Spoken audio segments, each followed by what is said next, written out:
কক্সবাজার নাম শুনতেই আমাদের মাথায় শুধু একটা জায়গারই নাম আসে আর সেটা হচ্ছে সি বিচ। অথচ কক্সবাজার গিয়ে শুধু সি বিচ ছাড়াও আপনারা আরো কোথায় কোথায় ঘুরতে পারবেন, কোন কোন সুন্দর জায়গায় যেতে পারবেন, আজকে সবকিছু শেয়ার করবো আপনাদের সাথে এই ভিডিওতে।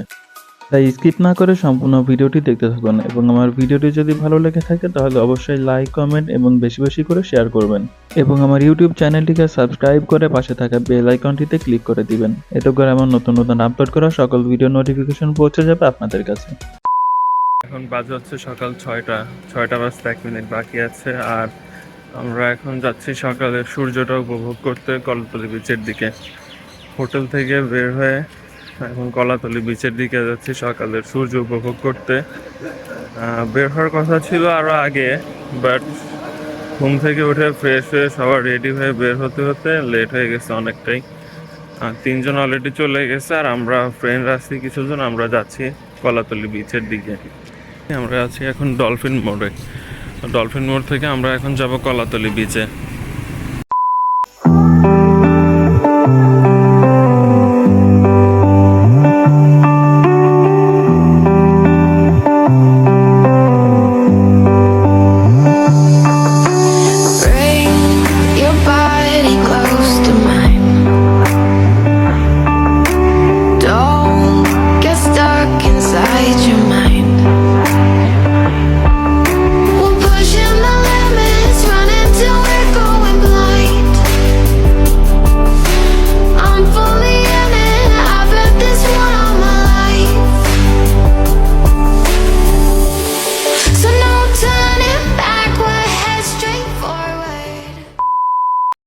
সকালবেলা বিচের পাড় থেকে আমরা সরাসরি চলে আসি নাস্তার টেবিলে, যেহেতু আমাদের হাতে আজকের একটা দিনই সময় ছিল আর আমরা আজকে সারাদিন ঘুরবো, তাই আমরা 9টার মধ্যে আমাদের নাস্তা সেরে নিই।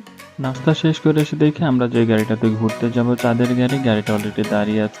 আমরা এই গাড়িটা রিজার্ভ নিয়েছিলাম সারাদিনের জন্য, যেহেতু আমরা অনেক মানুষ, এই জন্য আমাদের একটা গাড়ি দরকারই হবে, এই জন্য আমরা গাড়িটা রিজার্ভ নিয়ে নিই।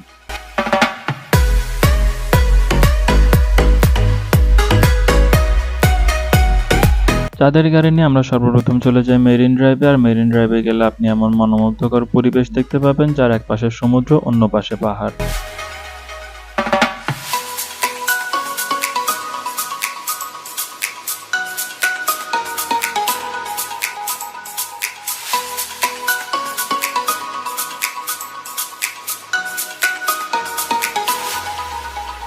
মেরিন ড্রাইভের যাত্রাপথে আমরা সর্বপ্রথম ঘুরতে যাই হিমছড়ি ঝর্ণা ও ইকো ট্যুরিজম কেন্দ্রে। কক্সবাজার সমুদ্র সৈকত থেকে মাত্র 12 কিলোমিটার দক্ষিণে অবস্থিত হিমছড়ি ইকো পার্ক পর্যটন কেন্দ্র। টিকিট কেটে এখানে ঢুকতে হয়। ভিতরের পরিবেশটা বেশ সুন্দর। এখানে একটি ছোট ঝর্ণা রয়েছে যা হিমছড়ি ঝর্ণা নামে পরিচিত। ঝর্ণাটি ছোট কিন্তু বর্ষা মৌসুমে এটি দারুণ রূপ ধারণ করে। ঝর্ণা ছাড়াও হিমছড়ির মূল আকর্ষণ হচ্ছে এই হিমছড়ি পাহাড়, যার আনুমানিক উচ্চতা প্রায় 300 ফুটের মতো। এই টিলা বা পাহাড়টিতে ওঠার জন্য রয়েছে দুই পাশে দুইটি রাস্তা, এক পাশে পাকা সিঁড়ি, অন্য পাশে মাটির রাস্তা। যারা অ্যাডভেঞ্চার লাভার তারা অবশ্যই মাটির রাস্তা দিয়ে আসবেন।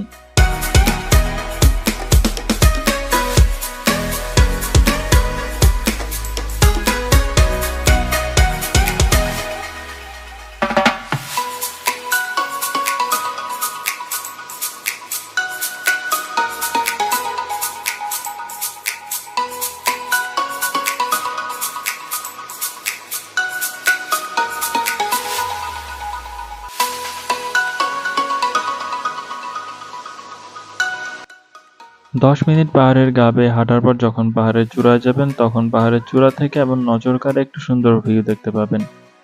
পাহাড়ের চূড়ার মাঝখানে রয়েছে একটি হিলটপ রিসোর্ট, যে রিসোর্টের ছাদে গেলে আপনারা চারপাশের পরিবেশটা আরো সুন্দরভাবে উপভোগ করতে পারবেন।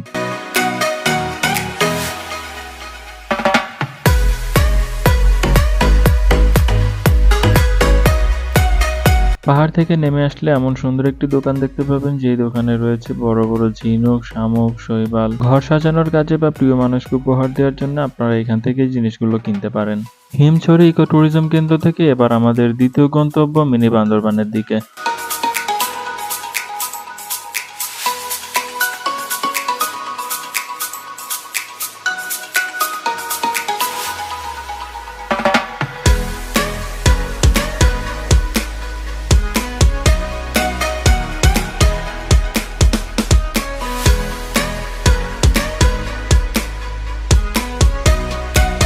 রাস্তা এবং দুই পাশের ভিউ এনজয় করতে করতে আমরা অবশেষে চলে আসি মিনি বান্দরবান। মাটির রাস্তায় ধুলা থাকায় রাস্তাটা অনেক পিচ্ছিল, তাই যারা উঠবেন অনেক সাবধানতার সাথে উঠবেন। কক্সবাজার ঘুরতে এসে যারা পাহাড়ের মজা উপভোগ করতে চান তারা কিন্তু এই জায়গাটি মিস করবেন না। অবশ্যই এখানে এসে ঘুরে যাবেন।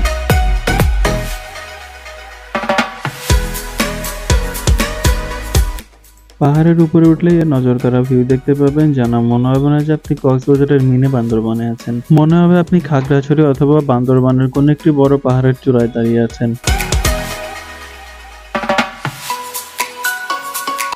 মিনি বান্দরবানের এই পাহাড়টিতে রয়েছে দুই পাশে দুইটি চূড়া। প্রত্যেক চূড়া থেকে আপনারা আলাদা আলাদা ভিউ দেখতে পাবেন।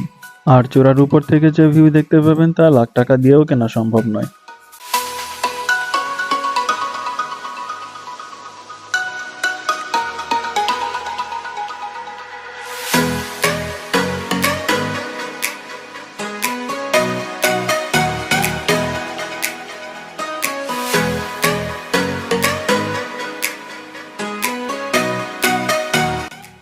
আধা ঘন্টা যাবৎ পাহাড়ে সময় কাটানোর পর এবার আমাদের যাবার পালা। আমাদের পরবর্তী ডেস্টিনেশন হচ্ছে পাটুয়া টেক বিচে।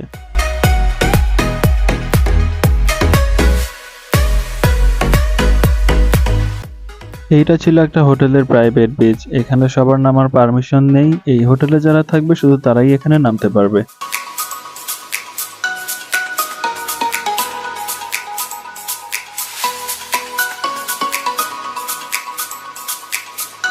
সকাল থেকে ঘুরতে ঘুরতে দুপুর 2টা বাজতেই আমরা আমাদের লাঞ্চ ব্রেকটা নিয়ে নেই। আর আমাদের লাঞ্চ ব্রেকটা আমরা নেই পাটুয়া টেক বিচের পাশে একটা মনোরম পরিবেশের রেস্তোরাঁতে। রেস্তোরাঁটি থেকে আপনারা এমন সুন্দর একটি পাহাড়ের দৃশ্য দেখতে পাবেন। দুপুরের খাওয়া দাওয়া শেষ করে আমরা সরাসরি চলে আসি পাটুয়া টেক সি বিচে। আর এই সি বিচটা ম্যাক্সিমাম টাইম এমন ফাঁকাই থাকে।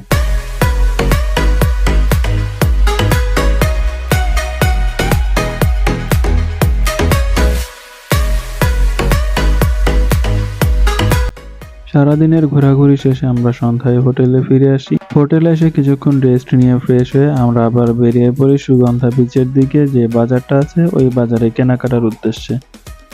কক্সবাজার এসে বাড়ির লোকেদের জন্য আচার, চকলেট, সুটকি এগুলো না কিনে ফিরে যাবেন এটা তো হতেই পারে না। এই বাজারে আসলে অনেক দোকান পাবেন, আর দোকানগুলোতে ডিফারেন্ট টাইপের অনেক ধরনের আচার, চকলেট সবকিছুই পেয়ে যাবেন আপনারা অনেক রিজনেবল প্রাইসের মধ্যে।